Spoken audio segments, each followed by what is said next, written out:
मुंबईतील कोस्टल रोडच्या बोगद्यात कारनं पेट घेतला। भीषण आगीमुळे बोगद्यात धुराचं साम्राज्य। एका बाजूची वाहतूक ठप्प, काहींनी वाहतूक दुसऱ्या बाजूने वळवली। सुदैवानं कोणतीही जीवितहानी नाही। मुंबईत दिवसभर ढगाळ वातावरण असणार। शहर आणि उपनगरांमध्ये हलक्या ते मध्यम स्वरूपाच्या पावसाची शक्यता। मुंबईसाठी अलर्ट नाही, तरी बदलत्या हवामानामुळे नागरिकांनी सतर्क राहावं, प्रशासनाचं आवाहन। हॉटेल व्यावसायिकाच्या हत्येच्या निषेधार्थ श्रीरामपूर चौथ्या दिवशीही बंद, तर आज महामोर्चा काढला जाणार। आरोपींना अटक करून मकोका अंतर्गत कारवाईची मागणी। शहरात कडकडीत बंद। आषाढी यात्रेनिमित्त लाखो भाविक पंढरपुरात दाखल। विठ्ठल रुक्मिणी मंदिर समितीकडून व्हीआयपी दर्शन पूर्णपणे बंद। सर्व भाविकांना एकाच दर्शन रांगेत न दर्शनाची सुविधा। विशेष पूजाही तात्पुरत्या स्थगित। दिल्लीमध्ये शहांच्या निवासस्थानी शिंदेंचं फुटीर। 6 खासदारांची 45 मिनिटं चर्चा, तर खासदारांच्या बैठकीनंतर शहा आणि शिंदेंची 15 मिनिटं स्वतंत्र चर्चा। सूत्रांची माहिती।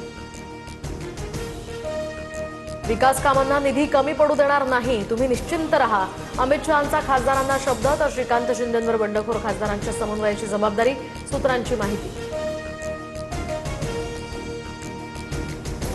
शिंदेंच्या डीएनएमध्ये चोरीचा माल घेऊन गृहमंत्र्यांकडे जातात। शिंदेंनी खासदारांसंदर्भात शहांची भेट घेतल्यानंतर राऊतांची ही टीका। विधान भवनातील ते कॅबिन उपमुख्यमंत्री एकनाथ शिंदेंची होती, हे शरद पवारांना माहीत नव्हतं। शिंदे आणि पवारांमध्ये कोणतीही बैठक झाली नाही। दोघांमधील भेट हा निव्वळ योगायोग। राजकीय चर्चांवर सुप्रिया सुळेंचं उत्तर।